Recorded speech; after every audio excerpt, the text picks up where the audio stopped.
And now turning to the environment, after a 3-year mega drought, California starts 2023 with snow-capped mountains, also soaked roadways, and even flooding after massive storms this week, and even more on the way. Now, it appears to be a glimmer of optimism after a year marked by water restrictions, drying wells, and dangerously low Colorado River reservoirs. So is this the end of the drought or just some brief relief? Joining us now to discuss is Professor Jay Famiglietti, Executive Director of the Global Institute for Water Security at the University of Saskatchewan. He's also a Global Futures Professor at the Arizona State University School of Sustainability. I watched your segment from 7 years ago when you were on Real Time with Bill Maher during our last drought. And it's like history's just repeating itself, right? So it is. If drought is a constant future reality, how can we protect ourselves? And we just saw here in LA tons of stormwater flowing into the ocean.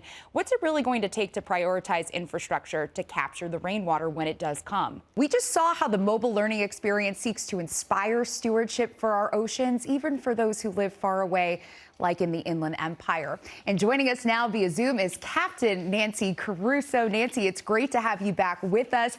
Your organization, Get Inspired, also helps students really be inspired to be stewards to the ocean.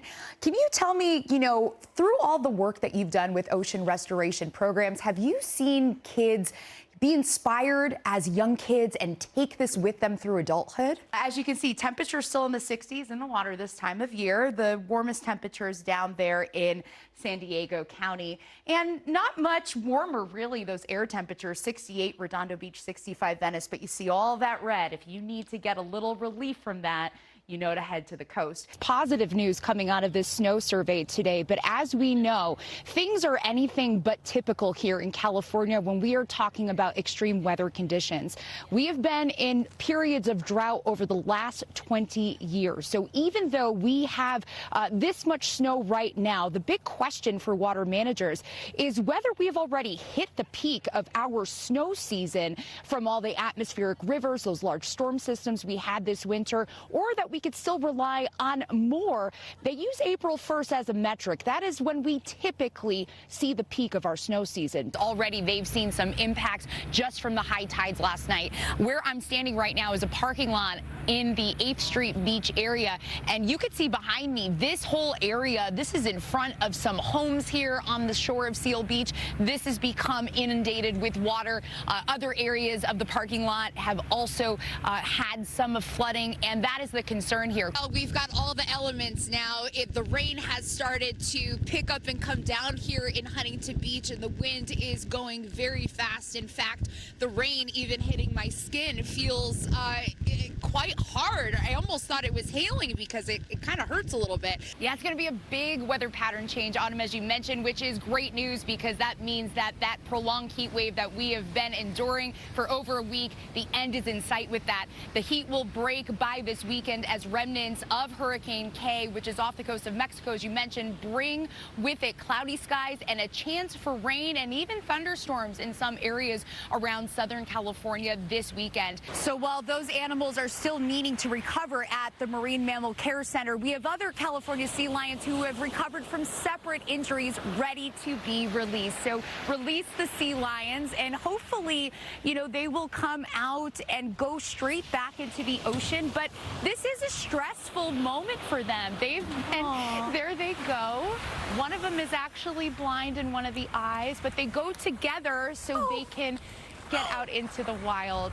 Isn't that the sweetest thing? Yes, we are on a unique voyage this morning because it is National Oceans Month. It is World Gin Day tomorrow, and ocean and gin are the centerpiece of local brand Gray Whale Gin. So what better way to celebrate these national holidays than having a beachside party and raising our glasses to the wonders of the oceans? One thing that I do love is the fact that you focus on the whales' migration with the foraged botanicals along that route here in California. Is climate storytelling really lagging in Hollywood, Sarah?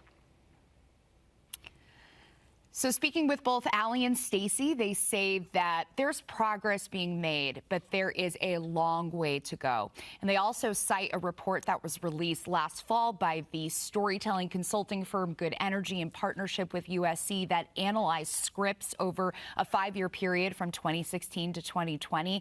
These are over 37,000 scripts that they scanned for specific climate-related keywords, things like global warming, solar panels, renewable energy.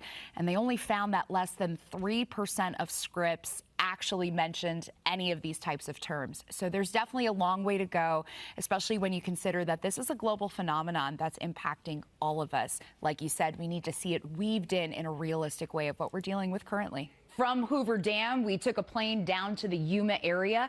And just so you have some reference, California is the state that takes the most water out of the Colorado River. And a big majority of that water goes to agriculture. So on my trip with Metropolitan, we flew down to the Yuma project. It's a unique farming district. It has senior water rights, but this district splits both California and Arizona. We visited the Barred Water District. You see it there on the map. It's actually on the California side of the Yuma project. It's so close to Yuma, Arizona. We met with farmers and we met with the Fort Yuma Quitsan Indian tribe. Now, both groups take part in a seasonal fallowing program with the Metropolitan Water District to save water in Lake Mead. They're paid in exchange for rotating crops, but the diminishing water supply in the Colorado River concerns everyone. We have a lot of, we're a pretty diversified operation. If you eat an artichoke, chances are it was grown in California. And they're one of the many veggies that farmer Steve Alameda grows at his top flavor farms in Winter Haven, California, that's in the Barred Water District. Those artichokes are edible right now. Being a farmer is more than a job. It's his lifestyle. But the future for California farmers like Steve is unsettling, with the threat of water cuts on the dwindling Colorado River, threatening his farm survival. We're providing food for the country, and I think it's a very noble endeavor that we're doing. But usually water flows towards money and people, and that's we're in the minority when it comes to that. By minority, he means rural people versus major urban centers like Los Angeles. 7 years ago, he entered a pilot program with the Metropolitan Water District for a seasonal fallowing program. He gets paid by Metropolitan to take thirsty summer crops out of rotation to save water in Lake Mead, and this field will remain barren until August. It's a challenge, but we're doing it, and it seems to be working okay. And like I say, down the road, the future, when the cuts come, which I do believe they come, hopefully I'll be better prepared for it. The seasonal fallowing partnership that began between the Barred Water District and Metropolitan has grown to include the nearby Fort Yuma Quitsan tribe. As we drive onto the reservation with water technician Frank Venegas, he says the program's incentives have allowed them to make important investments for the tribe. We use some of the funds to regenerate it back into the community and do the restoration work. That restoration work includes transforming Sunrise Point Park along the Colorado River back into original native wetlands and riparian forests. The living river, as Frank calls it, is a sacred part of the tribe's culture. If the river were to dry up, they'd lose their identity. We all know we're going to take hits, but we got to be able to be secure in knowing that we're going to take the hits and be able to move forward and for it to be beneficial for all of us. If the ag growers out here don't do good, that means that our people don't do good. The seasonal fallowing program has mostly gone well for Steve, but he fears too much fallowing will negatively affect this community that depends on agriculture. We are very much concerned about our community and maintaining the community that we have. So we need each other. The Colorado River is woven into the fabric of these communities, and they're ready to help solve the water crisis to save their culture and the food supply. Well, Steve estimates he saves 2 acre-feet of water by participating in the seasonal fallowing program, and the conserved water is stored in Lake Mead, or it can be used in metropolitan service areas. You know, it's fascinating. We're looking at all the different districts, and you're saying they're on this side of California and breaking it down. Yeah. What other districts, farming districts, are taking part in the fallowing? So actually now with these partnerships, Metropolitan has a partnership with every agricultural entity in California that does use Colorado River water. Palo Verde Irrigation, Imperial Irrigation District, that gets the most water, by the way, and Coachella. So in exchange for this lower value intensive crop that they take out during the summer, they get to have that financial compensation, and it helps improve their water infrastructure. And I'll get you out of here on this one. You know, we don't often get to hear the voices of the tribal community, right, and how things impact them. What else did you learn? What other things you're hearing about the Colorado River from that community? You know, you haven't heard a lot about it because they've largely been left out of the conversation. You know, the Quetzal tribe is one of 30 federally recognized tribes in the Colorado River Basin.